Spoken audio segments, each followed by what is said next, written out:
We take a look at a business-related story where the presidency has countered a New York Times feature story titled "Nigeria Confronts Its Worst Economic Crisis in a Generation," published on June 11th. The article, authored by Ruth McLean and Ismail Awel, highlighted Nigeria's severe economic challenges, including soaring inflation and a plummeting national currency, which have left millions struggling to feed.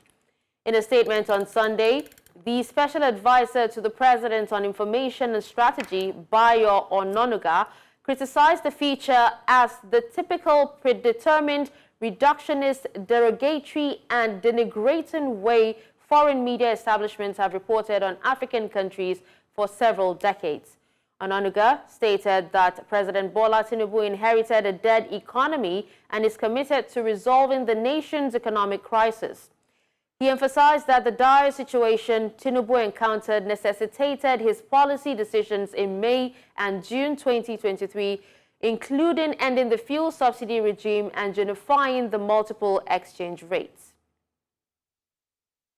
Joining us on the news is Dr. Femi Egbeshola, President, Association of Small Business Owners of Nigeria, ASBON.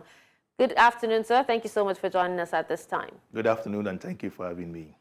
All right, so how does the current economic crisis in Nigeria compare to, previous economic downturns in the country's history? Well, all of us Nigerians are experiencing the worst economic times in our country, and all the economic indicators shows that we have the highest inflation in the history of the country at the moment. We have our naira falling day by day. Thank God it has been arrested for some months now, but it's at the lowest ebb in the history of Nigeria. We have tariffs going up every day. We have the issue of even our infrastructure going from bad to worse. We have the issue of insecurity in the land. We have food prices going up beyond the ability of a common man on the street to afford. We have myriads of economic challenges that we are facing here in Nigeria today, and that is not good for us as a country. All right, now looking at the historical roots of Nigeria's economic struggles, do you agree with the presidency characterizing the state of the economy that they inherited as dead? Well, by the time the current president was campaigning, he has already gotten to know the current state of the economy as at then.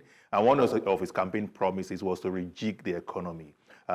If it is dead, he already knows that it was dead before he came to power. We expect him to put up more action, more policies to be able to relieve the economy. It's no use talking about what you already know. The government of the day already know the situation. But so far, has he been able to rejig the economy, in your opinion? In my opinion, from the street, I would say no. The impact on the street is what is more important than what we have on the papers. Yes, a lot of work has been done, particularly by CBN, to arrest inflation and to put the economy in its right track. But then on the street, it is not yet visible. Everybody is always crying by the day because of poverty, because of inflation, because of every other factor that is not supporting the economy.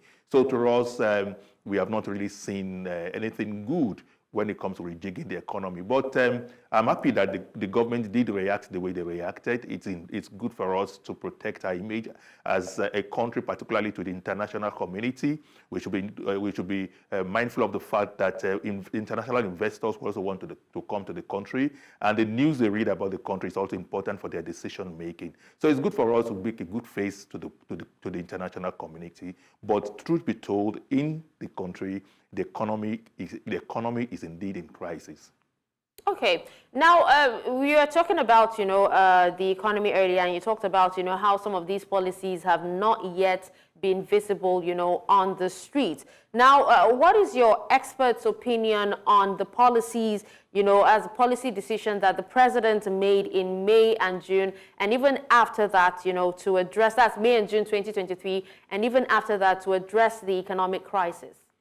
The immediate pronouncement of removal of subsidy is one major giant that is responsible for the avalanche of economic crisis we had today. I would have expected governments to have put up some intervention programs in place before the removal of that subsidy. Some of the programs will have been to address the issue of transportation. That subsidy, the subsidy of fuel has taken a big chunk off. When there was a promise of CNG vehicles and all of that, I would have expected that to be on the table.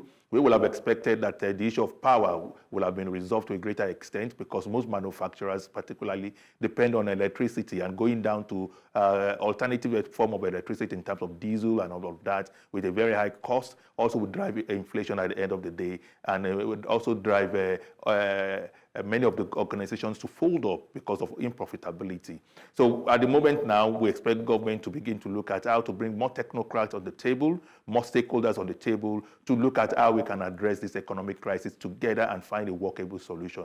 And this should also cascade to also the subnationals. We should not leave it in the hands of the federal government alone. The state governments, even to the local governments, should also be one of the players in tackling this economic crisis. We should all have our own parts to play. Relying solely on the policies, fiscal policies from the federal government alone may not be able to get us short-term solutions that we need at the moment.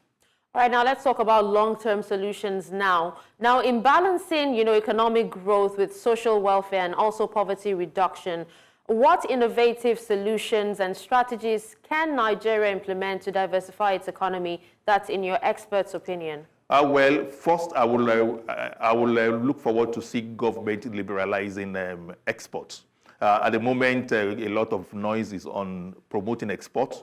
But if you go through the bureaucracy at the process of export, you discover that there are still so many bottlenecks. We need to begin to send our products and services out of the shores of this country to be able to earn foreign exchange that will help to strengthen our naira and also make us to be more competitive in Nigerian markets. I will also expect governments to look at working more on ease of doing business. It's very, very difficult to do business in Nigeria today, and that's why statistics shows that over 2 million businesses has folded up in the last 2 years. Government needs to begin to look at how to improve ease of doing business. We also expect government to look at how to make more intervention possible for particularly the SMEs, who are the drivers of the economy. Yes, we have some intervention in form of stipends some months ago, about 50,000 naira or so to those in the nano businesses. But the question is, what impact has it had? Have we been able to evaluate that impact? Is it actually impactful? And again, too, how do we begin to monitor some of these intervention funds to see that they go to the targeted audience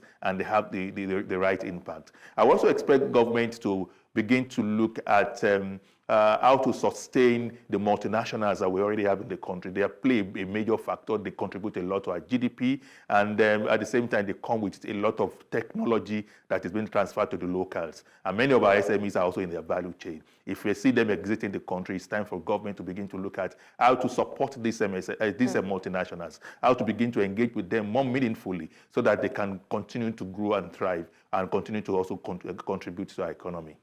All right. Well, thank you so much, Doctor, for speaking to us on this. Thank you for the opportunity.